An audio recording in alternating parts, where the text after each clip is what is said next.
പ്രഭാഷകൻ്റെ പുസ്തകം 37 അധ്യായം 12 വാക്യം നമ്മൾ ഇങ്ങനെ വായിക്കുന്നു: ദൈവഭക്തനും കൽപ്പനകൾ പാലിക്കുന്നവനെന്ന് ഉറപ്പുള്ളവനും നിന്റെ സ്വഭാവത്തിന് ഇണങ്ങുന്നവനും നിന്റെ പരാജയത്തിൽ സഹതപിക്കുന്നവനുമായ ഒരുവനോട് എപ്പോഴും ഒട്ടി നിൽക്കുക. ആരോട് ഒട്ടി നിൽക്കണമെന്ന് വചനം പഠിപ്പിക്കുകയാണ്. പ്രഭാഷകൻ്റെ പുസ്തകം 37 അധ്യായത്തിൻ്റെ പ്രത്യേകത ഉത്തമനായ സ്നേഹിതനാര് എന്നതിനെക്കുറിച്ചുള്ള നീണ്ട ഒരു വിശകലനമാണ് ഈ 37 അധ്യായത്തിൽ പ്രഭാഷകൻ്റെ പുസ്തകം നൽകുന്നത്. ഈ 12 വചനത്തിൽ വളരെ മനോഹരമായി ഉത്തമനായ ഒരു സ്നേഹിതനെ എങ്ങനെ തിരഞ്ഞെടുക്കാം എന്നതിനെക്കുറിച്ച് പറയുക. 4 കാര്യങ്ങളാണ് പറയുന്നത്. 1, ദൈവഭക്തി ഉള്ളവനായിരിക്കണം. 2, കൽപ്പനകൾ പാലിക്കുന്ന വ്യക്തി ആയിരിക്കണം. 3, നിന്റെ സ്വഭാവത്തിന് ഇണങ്ങുന്നവനായിരിക്കണം.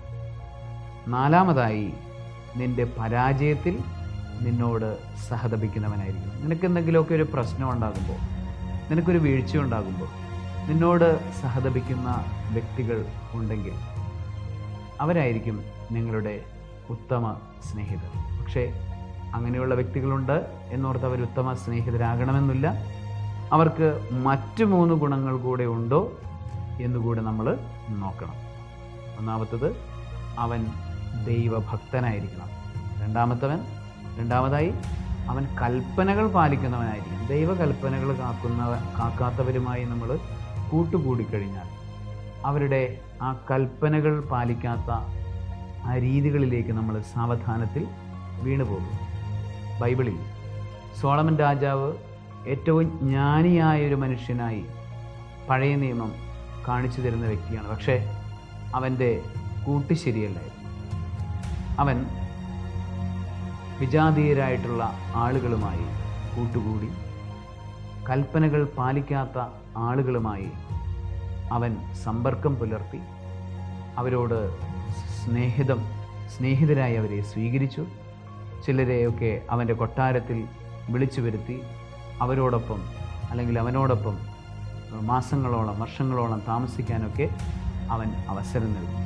അവസാനം അവന് സംഭവിക്കുന്ന ഇതാണ്: അവൻ 1-ാം പ്രമാണ ലംഘനത്തിലേക്ക്, ദൈവാരാധനയിലുള്ള വീഴ്ചയിലേക്ക് അവൻ വീണുപോകുന്നു. കൽപ്പനകൾ പാലിക്കുന്ന അനുഭവമുള്ള വ്യക്തിയെ മാത്രമേ, അല്ലെങ്കിൽ കൽപ്പനകൾ പാലിക്കുന്ന വ്യക്തിയെയാണ് നമ്മൾ സ്നേഹിതനായി, ഉത്തമ സ്നേഹിതനായി സ്വീകരിക്കേണ്ടത്. അപ്പോൾ ഒരിക്കൽ കൂടെ പറയാം, ഉത്തമ സ്നേഹിതനെ തിരഞ്ഞെടുക്കുമ്പോൾ 4 കാര്യങ്ങൾ ഉണ്ടോ എന്ന് നമ്മൾ ശ്രദ്ധിക്കണം. പ്രത്യേകിച്ച് ഇന്നത്തെ യുവാക്കന്മാർ ശ്രദ്ധിക്കേണ്ടതാണ് ഈ വചനം.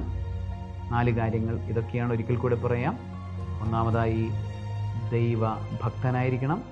2, കൽപ്പനകൾ പാലിക്കുന്നവനായിരിക്കണം. 3, നിന്റെ സ്വഭാവത്തോട് ചേർന്ന് പോകുന്ന വ്യക്തിയായിരിക്കണം. അതുപോലെ തന്നെ 4, അവൻ നിന്റെ വീഴ്ചയിലും പരാജയത്തിലും നിന്നോട് സഹതപിക്കുന്ന വ്യക്തിയുമായിരിക്കണം. സർവശക്തനായ ദൈവം, പിതാവും പുത്രനും പരിശുദ്ധാത്മാവും ഉത്തമരായ സ്നേഹിതരെ കൊണ്ട് നിങ്ങളെ അനുഗ്രഹിക്കുമാറാകട്ടെ.